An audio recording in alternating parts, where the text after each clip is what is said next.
தவக்காலத்தை முன்னிட்டு நமது பக்தி முயற்சியின் ஒரு பாகமாக தினம் ஒரு திருப்பாடல்.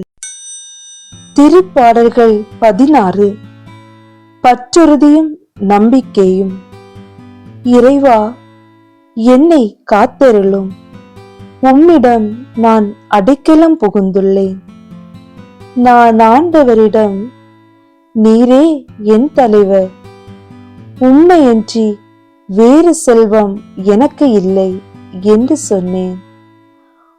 பூவுலகில் உள்ள தூயோர் எவ்வளவோ உயர்ந்தோர், அவர்களோடு இருப்பதே எனக்கு பேரின்பம்.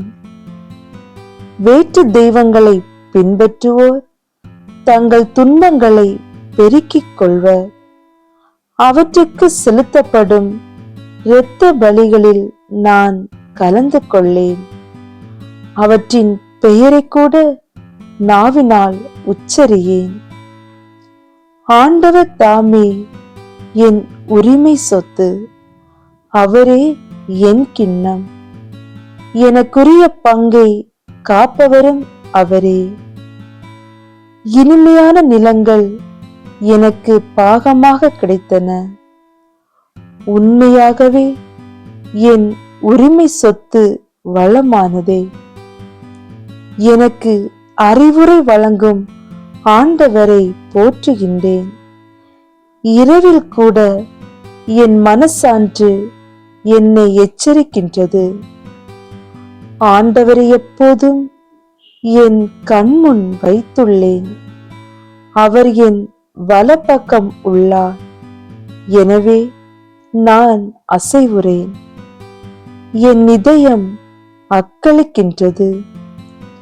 என் உள்ளம் மகிழ்ந்து துள்ளுகின்றது. என் உடலும் பாதுகாப்பில் நிலைத்திருக்கும்.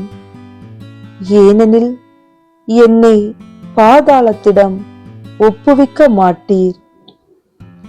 உம் அன்பனை படுகுழியை காணவிட மாட்டீர். வாழ்வின் வழியை நான் அறிய செய்வீர். உமது முன்னிலையில் எனக்கு நிறைவான மகிழ்ச்சி உண்டு. உமது வலப்பக்கத்தில் எப்போதும் பேரின்பம் உண்டு.